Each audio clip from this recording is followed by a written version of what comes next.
এক বনে বাস করত এক বুদ্ধিমান শিয়াল।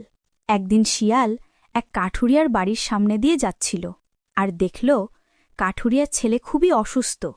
কাঠুরিয়ার বউ বলছে, কোনো ওষুধেই তো কাজ হচ্ছে না, আমাদের ছেলের কি হবে গো?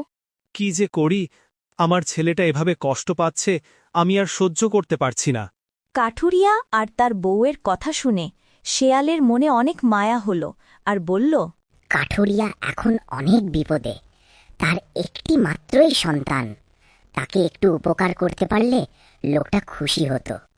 যাই, কাছে গিয়ে বিস্তারিত শুনে দেখি কি করা যায়। কি গো, তোমরা এইভাবে কান্নাকাটি করছো কেন? কি হয়েছে তোমাদের ছেলের? কি আর বলবো শিয়াল ভাই, আমাদের ছেলের অনেক বড় অসুখ হয়েছে, কোনো ওষুধেই কাজ হচ্ছে না। আমার ছেলে মনে হয় আর বাঁচবে না। এই কথা শুনে শিয়াল তার ছেলেকে ভালো করে দেখল।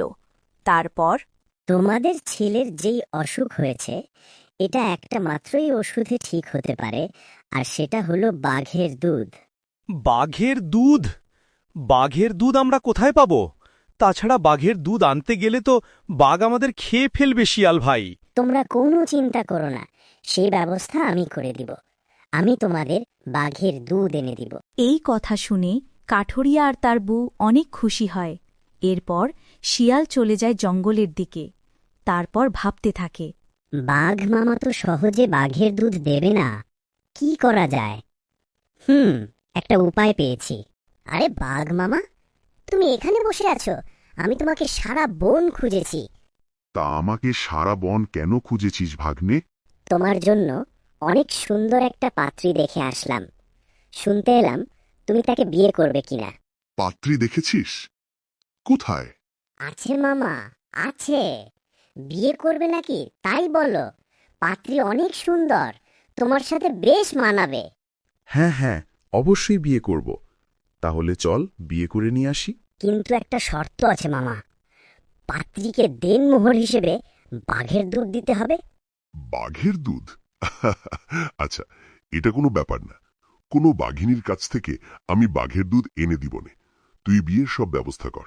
পরের দিন বাঘ দুধ এনে শিয়ালকে দেয়। তারপর, এই নে ভাগ্নে, একদম খাঁটি বাঘের দুধ। আচ্ছা মামা, ঠিক আছে। আমি তাহলে পাত্রীর বাড়িতে গিয়ে তাদের দেনমোহরের দুধ দিয়ে আসি। ততক্ষণ পর্যন্ত তুমি বিয়ের জন্য প্রস্তুত হও। তারপর বাঘের দুধ নিয়ে শিয়াল কাঠুরিয়ার বাড়িতে গিয়ে দিয়ে আসে। এই নাও বাঘের দুধ, এই দুধটুকু তোমার ছেলেকে খাইয়ে দিও। আমি পরে এসে দেখে যাব তোমার ছেলে সুস্থ হয়েছে কিনা।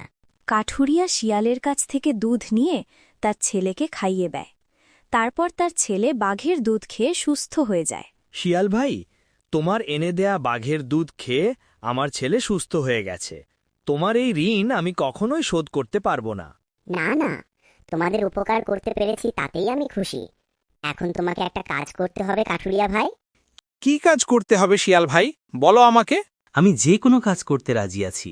তেমন কিছু না, শুধু একটু নাটক করবে।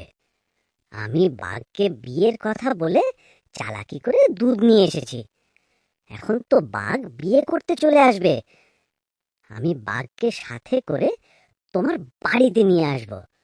তোমরা আমাকে আর বাঘকে না দেখার ভান করে শুধু বলবে, হায় হায়, আমার কি সর্বনাশ হলো রে, বাঘের দুধ খেয়ে আমার ছেলে মেয়ে হয়ে গেল রে।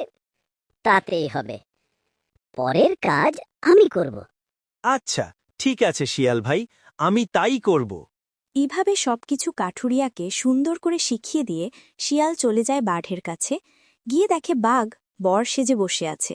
শিয়াল বলে, চলো মামা, পাত্রী তোমাকে বিয়ে করার জন্য অপেক্ষা করছে।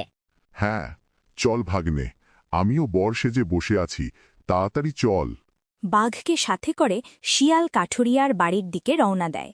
কাঠুরিয়ার বাড়ির কাছাকাছি পৌঁছাতেই কাঠুরিয়া শিয়ালের শিখিয়ে দেয়া কথা মতো বলতে থাকে, হায় হায়, আমারই কি সর্বনাশ হলো রে, বাঘের দুধ খেয়ে আমার মেয়ে ছেলে হয়ে গেল রে। বাঘ বেটা আসুক, আজকে পিটিয়ে পিটিয়ে মেরেই ফেলব। ভাগ্নে, সর্বনাশ! কাঠুরিয়ার মেয়ে আমার দেয়া দুধ খেয়ে ছেলে হয়ে গেছে।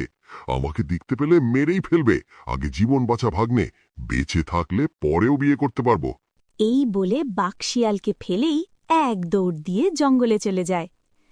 এভাবেই শিয়ালের বুদ্ধিতে কাঠুরিয়ার ছেলেকেও সুস্থ করল, শিয়ালও বেঁচে গেল বাঘের হাত থেকে। বন্ধুরা, আজকের গল্পটি কেমন লেগেছে তোমাদের কাছে? ভিডিওতে লাইক কমেন্ট করে জানিয়ে দাও। এরকম মজার মজার গল্পের ভিডিও পেতে আমাদের চ্যানেলটি সাবস্ক্রাইব করে রাখো। ভিডিওটি দেখার জন্য তোমাদের সবাইকে অনেক অনেক ধন্যবাদ।